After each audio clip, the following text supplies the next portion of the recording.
ಆರಾಧನೆ ನಿಮಗೆ, ಆರಾಧನೆ ನಿಮಗೆ, ಜೀವಾಂತ್ಯದೀನವೆಲ್ಲ.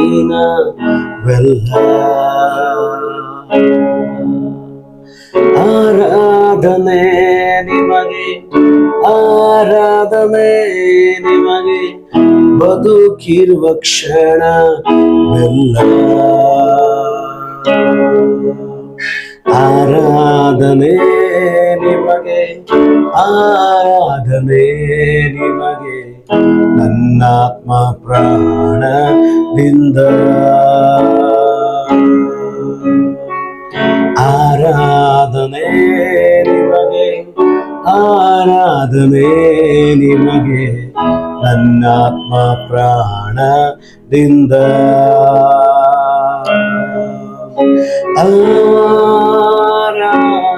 ಆರಾಧನೆ,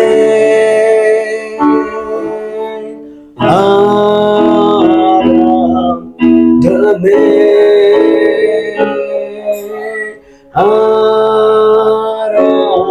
ಆರಾಧನೆ,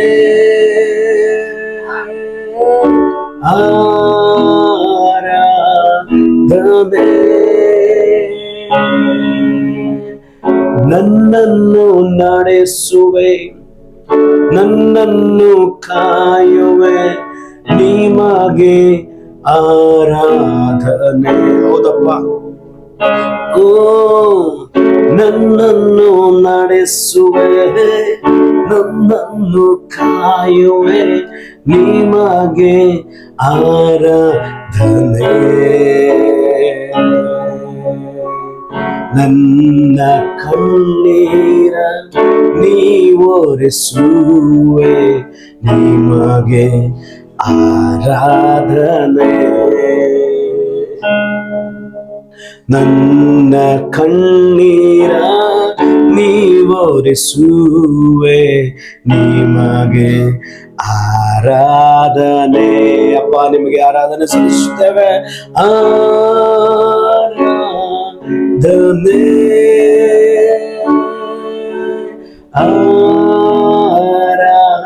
ಆರಾಧನೆ ಸಯ, ಆರಾಧನೆ,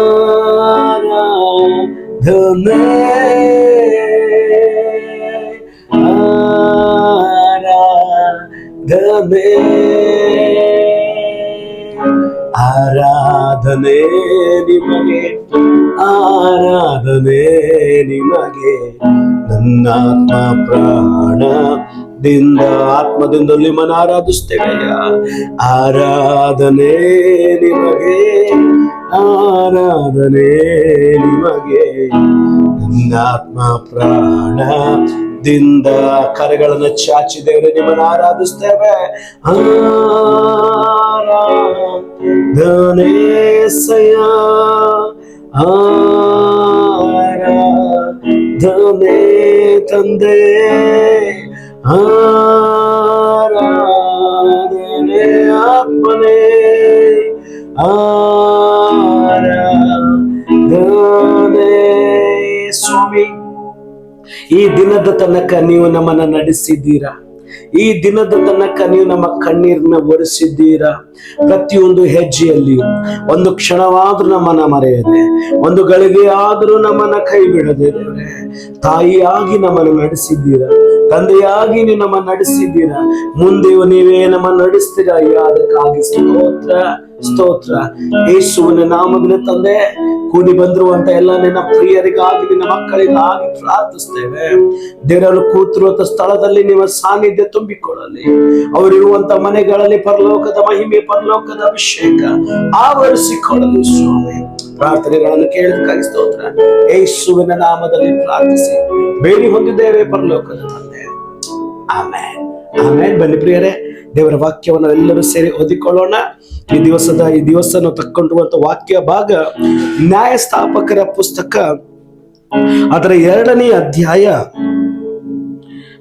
ಅಧ್ಯಾಯದ 22ನೇ ವಚನವನ್ನ ನಾವು ಓದಿಕೊಳ್ಳೋಣ. Book of judges chapter 2 verse 22. ಇವರು ತಮ್ಮ ಹಿರಿಯರಂತೆ ಜಾಗರೂಕತೆಯಿಂದ ಯೆಹೋವನಾದ ನನ್ನ ಮಾರ್ಗದಲ್ಲಿ ನಡೆಯುವರೋ ಇಲ್ಲವೋ ಎಂದು ಈ ಜನಾಂಗಗಳ ಮೂಲಕವಾಗಿ ಪರೀಕ್ಷಿಸುವೆನು ಅಂದನು. Amen, hallelujah. ಸೊ ಇಲ್ಲಿ ನ್ಯಾಯಸ್ಥಾಪಕರ ಪುಸ್ತಕದಲ್ಲಿ ನಾವು ಏನು ಓದ್ತಾ ಇದೀವಿ ಅಂದ್ರೆ, ಇಲ್ಲಿ ದೇವರು ಯೆಹೋಶುವನಿಗೆ ಹೀಗೆ ಹೇಳ್ತಾ ಇದ್ದಾರೆ,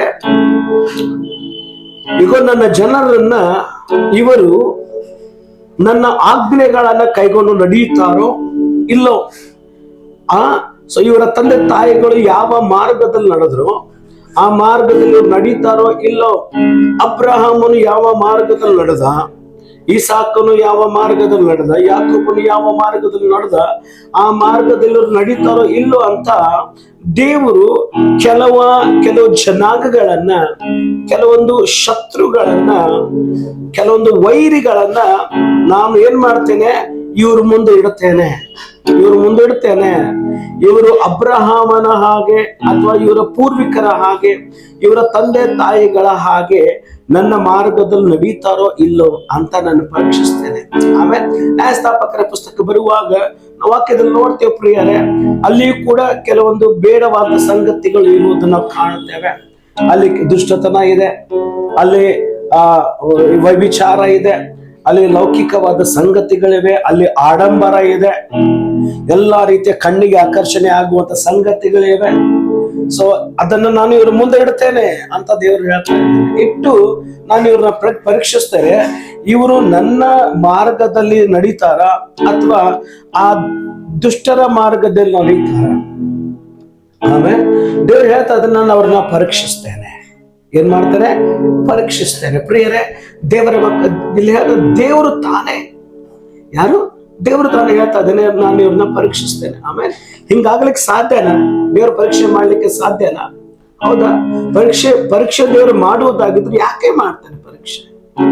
ದೇವರ ಮಕ್ಕಳೇ, ನಾವು ಕ್ರೈಸ್ತಿಯ ಜೀವನ ಅಂತ ಹೇಳುವಾಗ, ನಾವು ದೇವರ ಮಾರ್ಗದಲ್ಲಿ ನಾವು ನಡೀತಾ ಇರುವಾಗ, ದೇವರ ಮಕ್ಕಳೇ, ನಮ್ಮ ನಂಬಿಕೆ ಪರೀಕ್ಷೆ ಆಗತ್ತೆ, ನಮ್ಮ ನಂಬಿಕೆ ಪರೀಕ್ಷೆ ಆಗತ್ತೆ, ನಮ್ಮ ನೀತಿಯ ಪರೀಕ್ಷೆ ಆಗತ್ತೆ, ನಮ್ಮ ಆತ್ಮಿಕವಾದ ಜೀವನದ ಪರೀಕ್ಷೆ ಆಗತ್ತೆ, ನಮ್ಮ ಪರಿಶುದ್ಧತೆಯ ಪರೀಕ್ಷೆ ಆಗತ್ತೆ.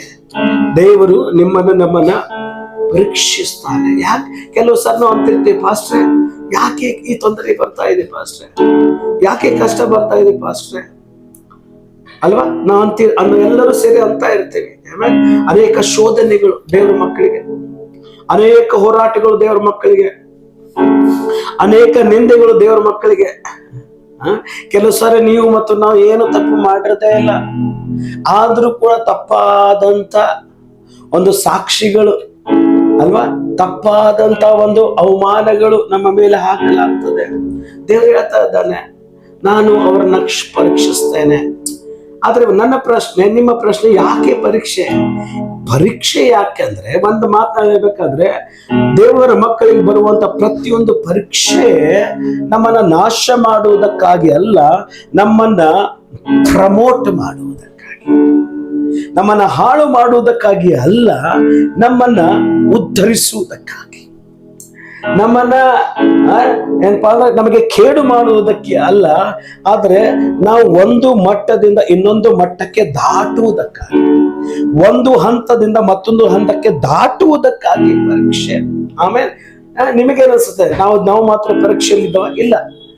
ನಿಮ್ಮ ಮಕ್ಕಳನ್ನ ನೋಡ್ರಿ, ಅವರು ಫಸ್ಟ್ ಸ್ಟ್ಯಾಂಡರ್ಡ್ ಹಿಡಿದುಕೊಂಡು ಒಂದು ಸಾರಿ ಸ್ಕೂಲ್ ಕಟ್ಟಿ ಹತ್ತಿದ್ರೆ ಅವ್ರ ಜೀವನದಲ್ಲಿ ವರ್ಷದಲ್ಲಿ ಅನೇಕ ಪರೀಕ್ಷೆಗಳನ್ನು ದಾಟಿ ಬರ್ತಾರೆ. ಯಾಕೆ ಅವ್ರಿಗೆ ಪರೀಕ್ಷೆ? ಯಾಕಂದ್ರೆ ಅವರು ಒಂದನೇ ತರಗತಿಯಲ್ಲಿ ಇದ್ದವರು 2ನೇ ತರಗತಿಗೆ ಹೋಗ್ಬೇಕಂದ್ರೆ ಅವ್ರಿಗೆ ಪರೀಕ್ಷೆ ಬೇಕು. 2ನೇ ತರಗತಿಯಿಂದ 3ನೇ ತರಗತಿ ಹೋಗ್ಬೇಕಂದ್ರೆ ಒಂದು ಪರೀಕ್ಷೆ ಬೇಕು. ಅಲ್ಲ, 9ನೇ ತರಗತಿಯಿಂದ 10ನೇ ತರಗತಿಗೆ ಹೋಗ್ಬೇಕಂದ್ರೆ ಪರೀಕ್ಷೆ ಬೇಕು. ನಂತರ ಕಾಲೇಜ್ ಮೆಟ್ಲು ಹತ್ಬೇಕಂದ್ರೆ ಒಳ್ಳೆ ಸ್ಕೋರ್ ಆಗ್ಬೇಕು, ಪರೀಕ್ಷೆ ಬೇಕು. ಯಾಕೆ ಪರೀಕ್ಷೆ?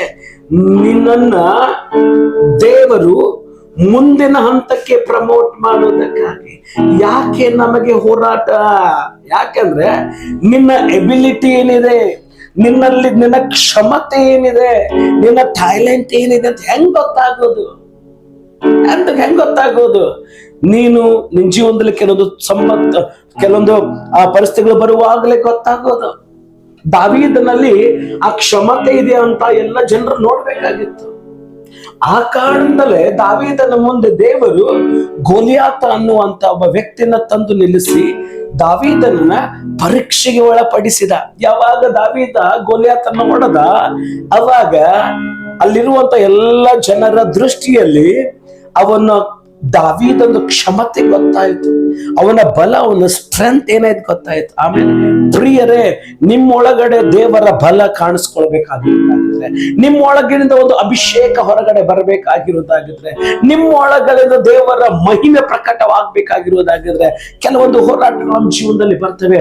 ಆದ್ರೆ ಒಂದು ಮಾತ್ರ ನಿಮ್ಗೆ ಗೊತ್ತಿರಲಿ, ನಂಬಿಕೆ ಇರಲಿ, ಆ ಪರೀಕ್ಷೆಯಲ್ಲಿ ಸೋಲು ನಿಮ್ಮದಾಗಿರೋದಿಲ್ಲ, ಸೋಲು ನಿಮ್ಮ ಶತ್ರುದಾಗಿರ್ತದೆ.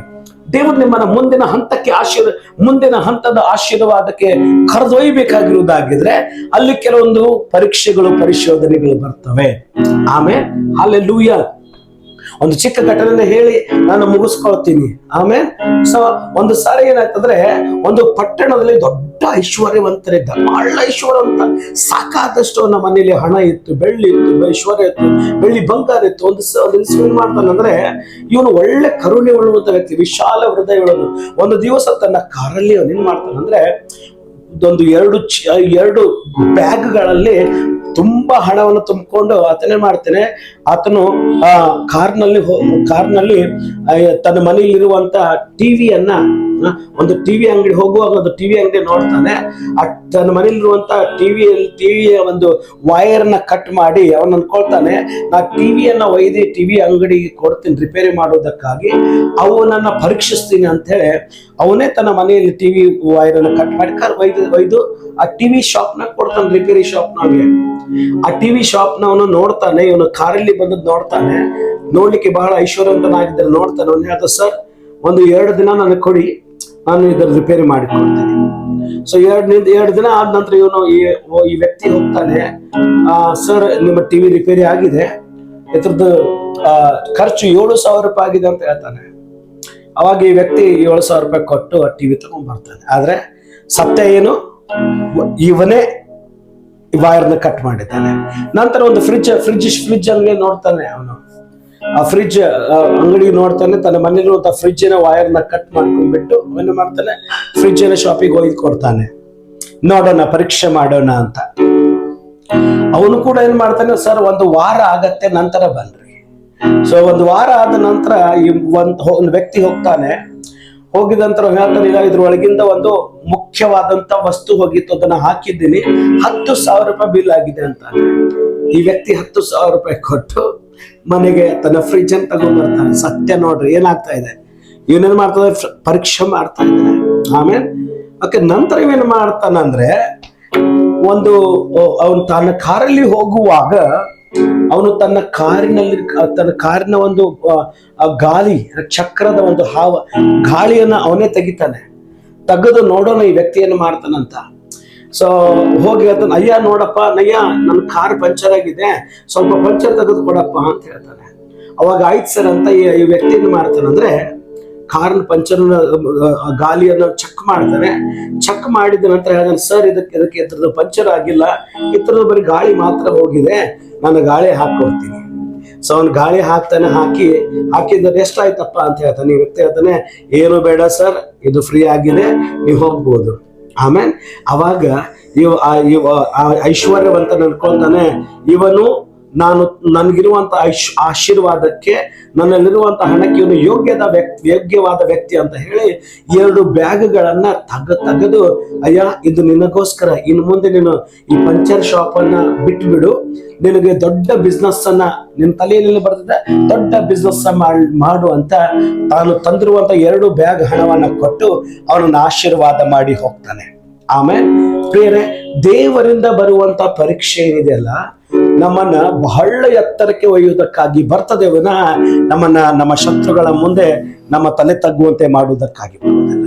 ಆಮೇಲೆ ಪ್ರಿಯರೇ, ನಂಬ್ರಿ, ಇವತ್ತು ನಿಮ್ಮ ನಂಬಿಕೆಯನ್ನು ಗಟ್ಟಿ ಮಾಡಿಕೊಳ್ರಿ. ಹೌದು, ಪರೀಕ್ಷೆ ಬರ್ತಾ ಇದೆ, ಟೆಸ್ಟ್ ಬರ್ತಾ ಇದೆ. ಆ ಟೆಸ್ಟ್ ನಲ್ಲಿ ಇನ್ನೂ ಫೇಲ್ ಆಗಲ್ಲ, ಆ ಟೆಸ್ಟ್ ನಲ್ಲಿ ಪಾಸ್ ಆಗ್ತೀಯಾ. ಆ ಟೆಸ್ಟ್ ಮುಗಿದ ನಂತರ ನಿನಗೆ ಬರಬೇಕಾದಂಥದ್ದು ಪ್ರಮೋಷನ್, ನಿಮಗೆ ಬರಬೇಕಾದಂಥದ್ದು ಏಳಿಗೆ, ಒಂದು ಅಭಿಷೇಕ, ಒಂದು ಸಮೃದ್ಧಿ, ನಿಮ್ಮ ಜೀವನದಲ್ಲಿ ಹರಿದು ಬರಲೇಬೇಕು. ಆಮೇಲೆ ಹಲ್ಲೆಲೂಯಾ. ಯೋಬನಿಗೂ ಪರೀಕ್ಷೆ ಬಂತು. ಆರಂಭದಲ್ಲಿ ದೇವರು ಪರೀಕ್ಷಿಸಲ, ಆದ್ರೆ ವಾಕ್ಯದಲ್ಲಿ ಓದಿಕೊಳ್ತೇವೆ ಯಾಕೆ ಪರೀಕ್ಷೆ? ಯಾಕಂದ್ರೆ ದೇವರ ಹೃದಯದಲ್ಲಿ, ದೇವರ ಮನಸ್ಸಿನಲ್ಲಿ ಯೋಬ ಈಗ ಎಷ್ಟಿದ್ದಾನೆ ಅಷ್ಟಲ್ಲ, ಅವನ ಕಡೆಯ ಸ್ಥಿತಿಯಲ್ಲಿ ಅವನನ್ನ ನಾನು 2ರಷ್ಟಾಗಿ ಆಶೀರ್ವದಿಸ್ತೇನೆ. ಆಮೇಲೆ ಹೌದು ಪ್ರಿಯರೇ, ನಿಮ್ಮಿಂದ 1ರಷ್ಟು ತೆಗೆದು ಹಾಕಲ್ಪಡ್ತಾ ಇದೆ. ಯಾಕೆ? 2ರಷ್ಟು ನಿಮ್ ಜೀವನದಲ್ಲಿ ದೇವರು ಕೊಡ್ಲಿಕ್ಕಿದ್ದಾನೆ. ಆಮೇಲೆ ಬಲಹೀನವಾದದ್ದು ನಿಮ್ ಜೀವನದಲ್ಲಿ ಹೋಗ್ಲಿಕ್ಕಿದೆ, ಬಲಿಷ್ಠವಾದದ್ದು ನಿಮ್ ಜೀವನದಲ್ಲಿ ಬರ್ಲಿಕ್ಕಿದೆ. ಶಾಪಕರವಾದದ್ದು ದೇವ್ರ ತೆಗೆದಾಕ್ಲಿಕ್ಕಿದ್ದಾನೆ, ಆಶೀರ್ವಾದಕರವಾದದ್ದು ನಿಮ್ ಜೀವನದಲ್ಲಿ ತರ್ಲಿಕ್ಕಿದ್ದಾನೆ. ದೇವ್ರಿ ವಾಕ್ಯಗಳಿಂದ ದೇವ್ರ ನಿಮ್ಮನ್ನ ಆಶೀರ್ವಾದ ಮಾಡಲಿ. ಆಮೇಲೆ ಬನ್ರಿ, ಆತನ ಏನೇ ಆಗಲಿ ದೇವ್ರಿ ನನ್ನ ಮಾರ್ಗದಲ್ಲಿ ನಡಿತೀನಿ ಅಂತ ಒಪ್ಪಿಸಿಕೊಡ್ರಿ. ಕಣ್ಣುಗಳನ್ನು ಮುಚ್ಚಿಕೊಳ್ಳೋಣ, ಪ್ರಾರ್ಥನೆ ಮಾಡಿಕೊಳ್ಳೋಣ.